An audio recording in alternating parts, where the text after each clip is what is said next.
think I hit the wrong button. Hello, and welcome to the Digital Weather Desk powered by Century Next Bank. I'm Jared Floyd. Happy Thursday evening, a little after 5 o'clock, toward the bottom of the hour, as we get ready for Friday and beyond, and it will include better rain chances than what we've seen today. I won't really guarantee it for tomorrow, and I think what I wrote in the caption kind of says it all.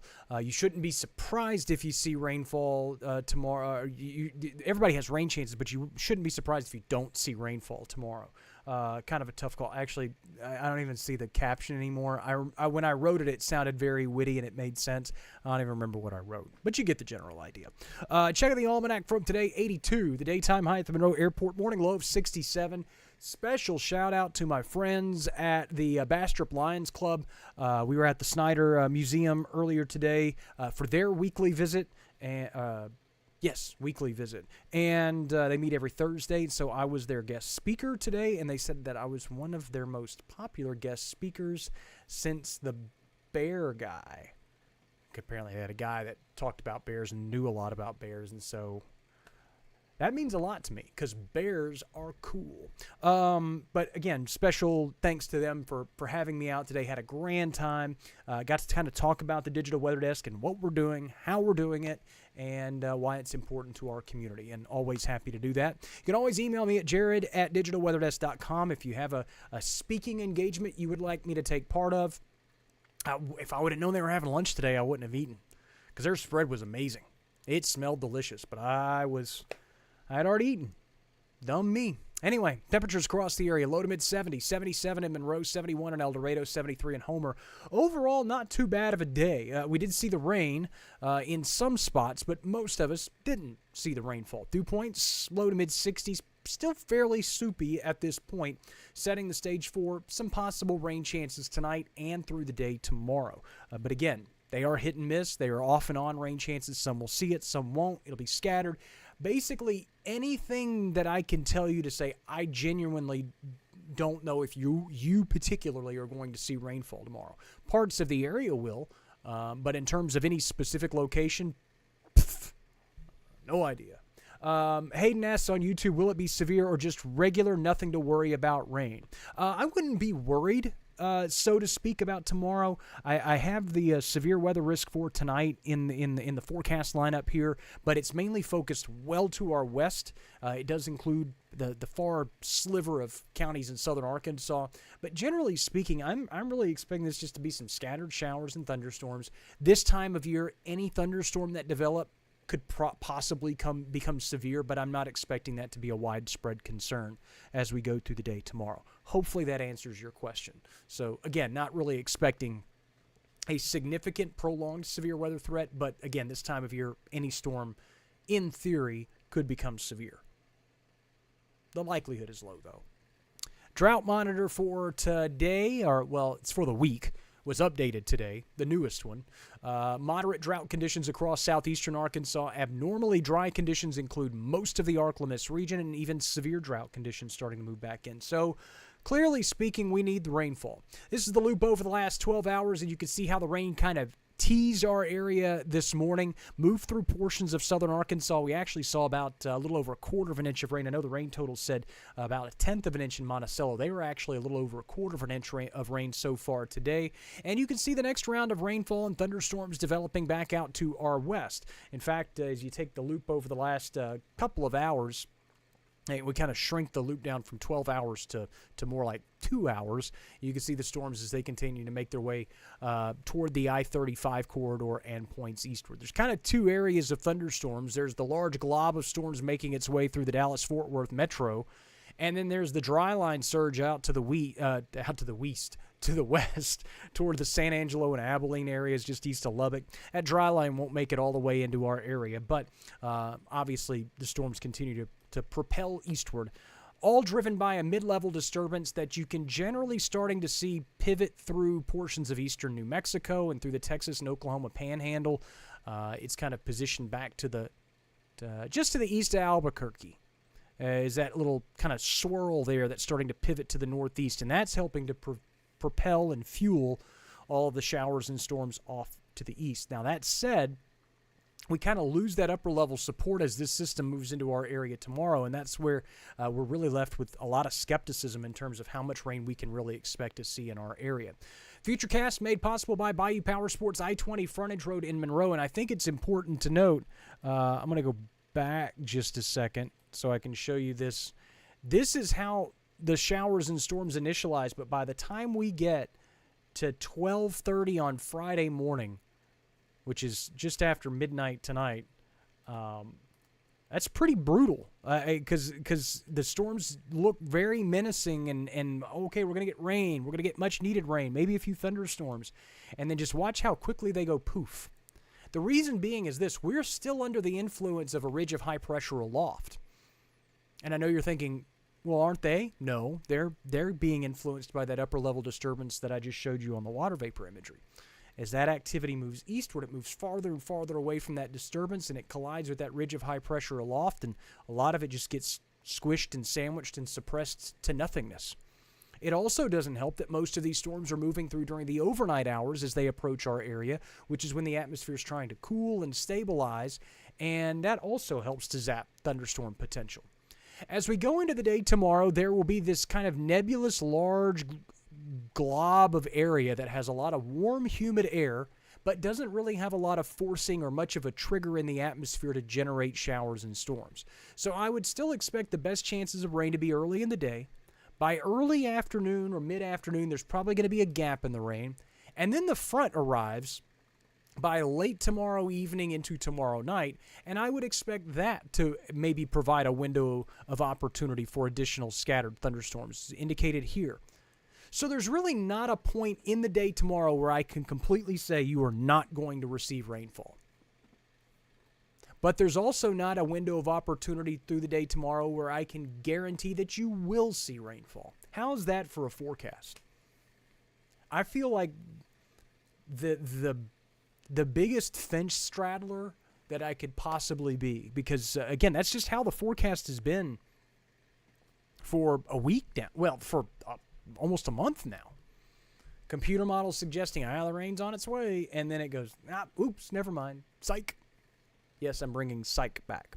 Sean and Janice, good evening to you fine folks on this Thursday evening. You can see the front advances on through. It leaves us with a dry weekend for the most part. Saturday, Sunday look generally quiet, and then we bring that big glob of a storm system in on Monday. What does that bode in terms of severe weather threats, heavy rain threats? We just don't know yet. I would think that it probably brings some sort of fairly widespread rain to the region, just how it kind of shakes out and what it looks like in the upper levels. In terms of severe weather, it's too early to tell because we just don't know if there's going to be enough warm, deep layered moisture that can move back in ahead of time. If you were to follow this futurecast right here, that warm front moving northward Monday evening establishes the warm sector that would support some severe thunderstorms. But again, that's 90-something hours away, and that can change in terms of the placement of the smaller scale features. So I don't really want to jump into that just yet. But it's a possibility, and it's something that we'll watch not only tomorrow but also through the upcoming weekend.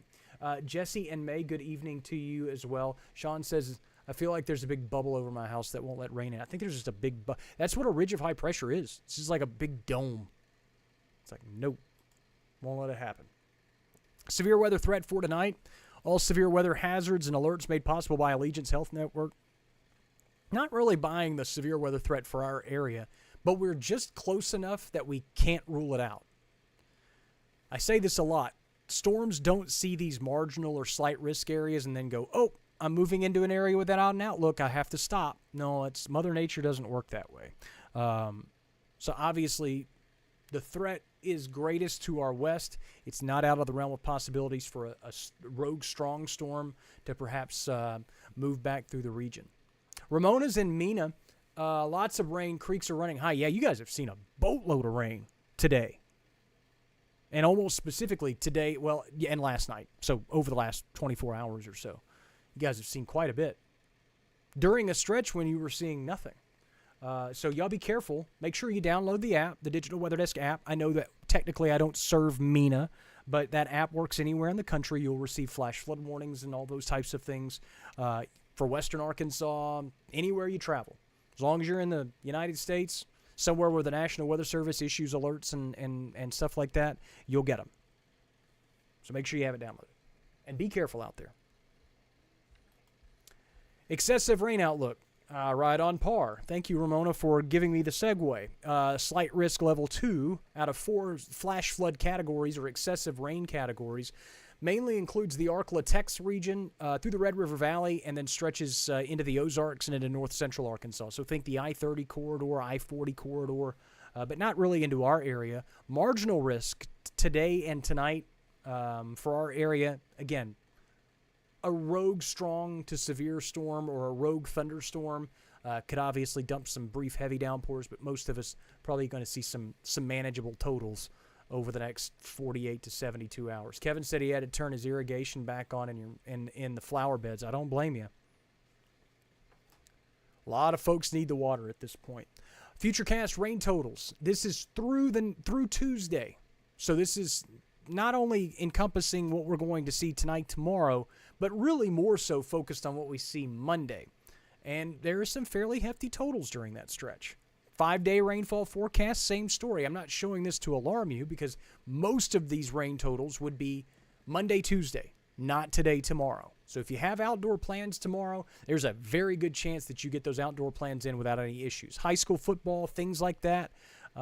Can't guarantee that there won't be a lightning delay somewhere, but I think there's a good chance that the vast majority of outdoor plans really aren't interrupted much. If you have plans for early next week, Monday, Tuesday specifically, you're going to want to keep an eye on the forecast. It is a great weekend for the opening of duck season. I think.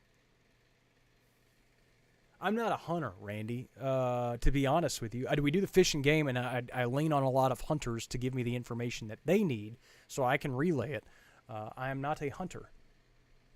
Gaddis, are we expecting rain tonight? It's scattered. There's your forecast. Few showers and storms, cloudy and muggy. Otherwise, winds out of the south. Hello, Joy and Mr. Eddie. Thank you so much for joining in on this Thursday evening. Winds will be out of the south. Lows tonight, mid-60s. Low 60s for some, depending on the rainfall. And also those rain chances vary, depending on location. They're greatest to the west, lowest to the east. So check the Digital Weather Desk app, and you can go location by location to figure out what you're looking at in terms of rain chances tonight. Highs tomorrow on the low end of the 80s. Again, rain remains possible, although it is not likely, which means that some of you will see it and some of you won't.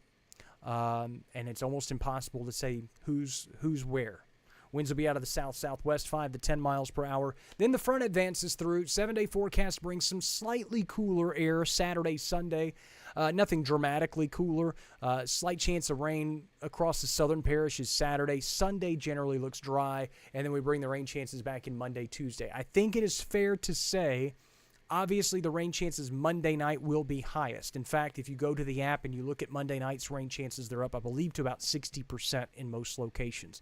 Again, those are daytime rain chances. Tuesday's rain chances are daytime rain chances. I could have put 60 in the middle, but again, we're so far away from Monday, Tuesday, there's really no point in getting that specific with the forecast. Just know, that's why I put the text there, rain likely late.